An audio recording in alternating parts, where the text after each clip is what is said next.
Yeah, I want to back up, if I could. I want to back up to their initial offensive. Right, it's been about a month since they launched that offensive around in the northeastern area. Before we get talking, because you're absolutely right. Eventually, we want to get to the hey, look, it's the 1960s all over again with the flotilla in Cuba. But talk to me about that initial offensive. How much of a surprise was it to both Ukraine, us, NATO, et cetera? And how successful were the Russians initially? Initially, they gained some pretty good ground.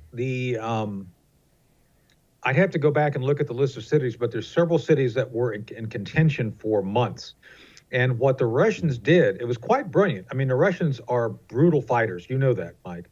And what they did is they figured out there was a series of underground sewers, essentially, long pipes. And what they were doing to finally break the siege is actually sent special operations guys through these sewers to get into the rear area, come up and essentially kill the Ukrainians from behind. It was brilliant. I'm not judging. I'm just here to call balls and strikes. I'm just saying, as a military guy, that was pretty darn smart, and that broke the siege. Yeah. So they were able to get past the initial villages, but then they ran into very concerted, very established barriers. So one of the things the Ukrainians had done wisely is they recognized they were probably going to eventually lose this ground. And so they built layers of defense, much like the Russians did last year, Mike. The Russians had layers of defense which prevented the Ukrainian offensive from being successful. So the Ukrainians just, flipped the script and did the same thing. So that's why the Russians now, I think, are facing more concerted, effective, well-organized defense that they're going to have to go through and break down layer by layer. So that's why I think you see right now the delay, plus the rethinking of what does the change of strategy to allow the Ukrainians more freedom to use weapons against the interior of Russia. Yeah, it's interesting if you look at maps. Say you go back to the middle of 2023. And you look at a map of held territory, right, where both forces were. And then you look at a map from the end of May of this year, there hasn't been a lot of change, right? It's almost like World War I, right? Where you just there's no changes in the front lines despite just the constant, back and forth and the cost of this whole thing. So to what degree at that point where we started providing weaponry, and obviously there's a lag time, it's a logistical process, but to what degree has the approval of U.S. weaponry, and as you pointed out at the beginning of this, the willingness of the current administration in the U.S. to say you can strike certain targets, is it fair to say it's turned the tide, or is that a little bit too optimistic?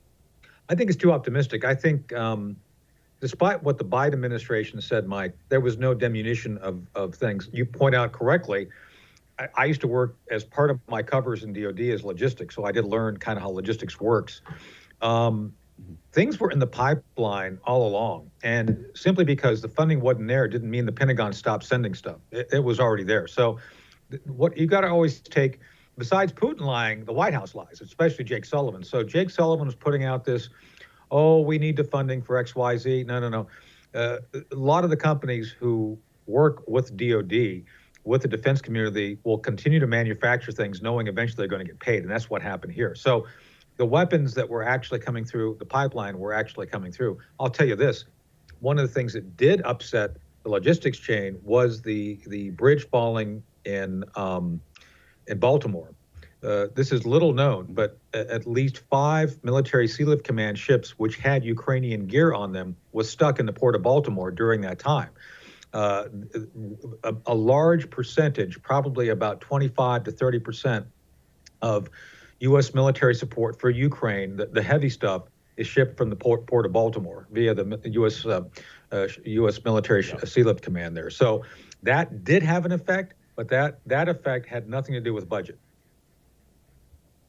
Okay. Yeah. Well, you could argue. I'm not saying it was, but if it was a planned operation on the part of the FSB, that would be pretty damn clever. But it would. Again, not saying it. Not saying it was. I'm just saying. I know. Look, I'm skeptical. It shows the importance. It shows how small the world is. It shows how the supply chain, whether it's for military gear or not, can be impacted by just one event in one part of the globe.